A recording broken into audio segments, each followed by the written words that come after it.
Caddis Maximus here, this time with a review of the Craftsman Extreme Grip rounded fastener sockets.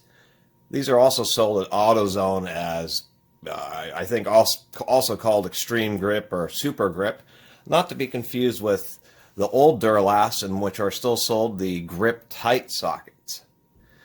The long and the short, well, the short of this video is that for some reason these won an engineering award in 2016, the Edison Award, just because they were a different design. But in reality, these sockets are a novelty that you might buy for a collection. But as far as really extracting rounded nuts and bolts and standing the test of time that sockets would be expected to, I would recommend passing on these. Especially for the pricing, which this is one of the things you learn your lesson on. I picked these up used at a pawn shop for $15 and really thought that I was getting a pretty good deal. And then when I got home and looked online here, and this is why I'd seen, because these are actually the Duralast branded ones versus the Craftsman's, but they are the very same socket. And so I looked them up on my phone there. I thought, oh, they're $30. I'll buy them for $15.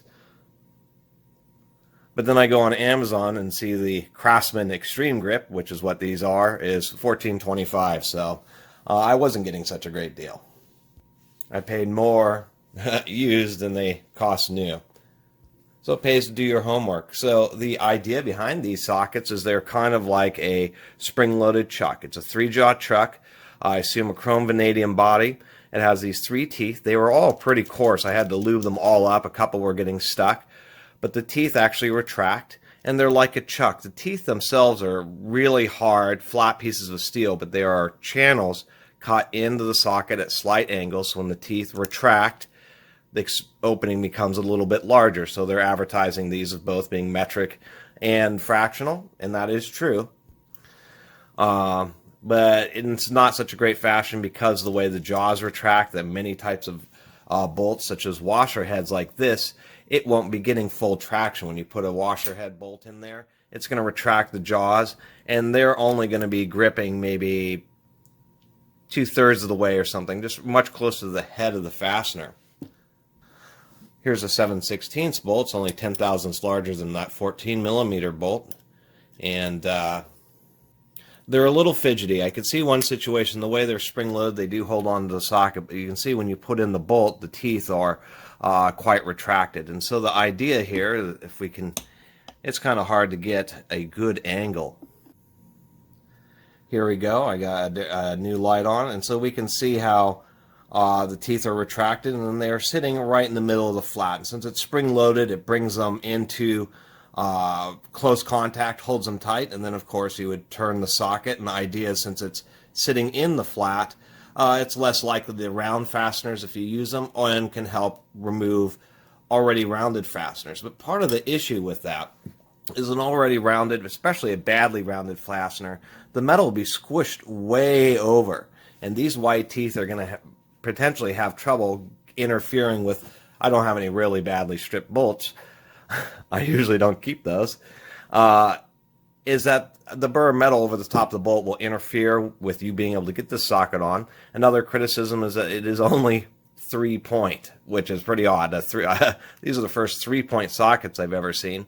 And I assume because of the extra cost of machining out additional channels and the fact that it may have made the socket more weak, they would have had to increase the body size, which is already huge, and would have made them even more expensive. So these are definitely novelty.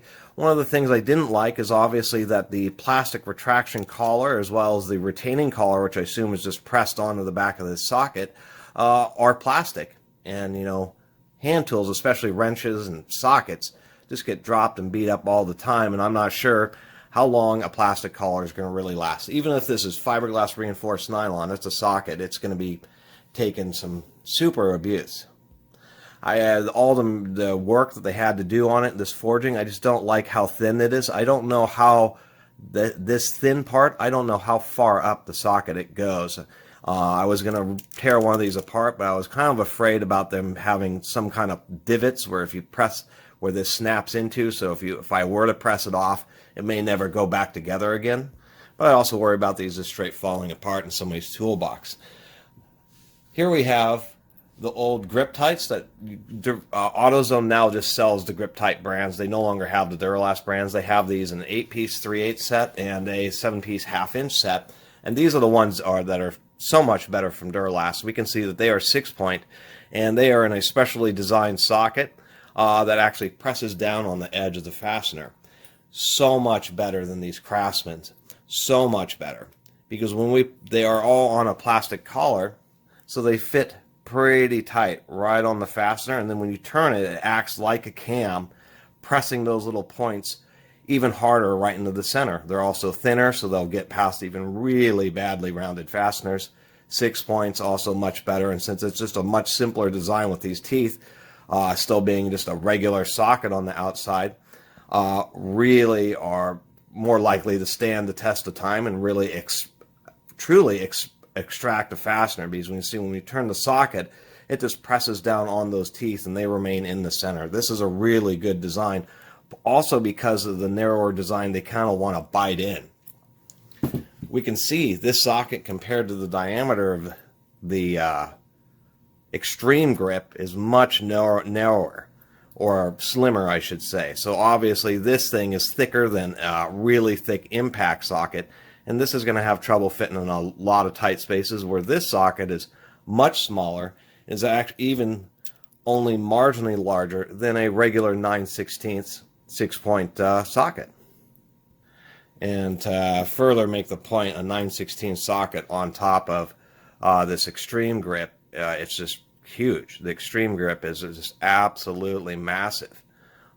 It's taller. It's just a gimmicky item.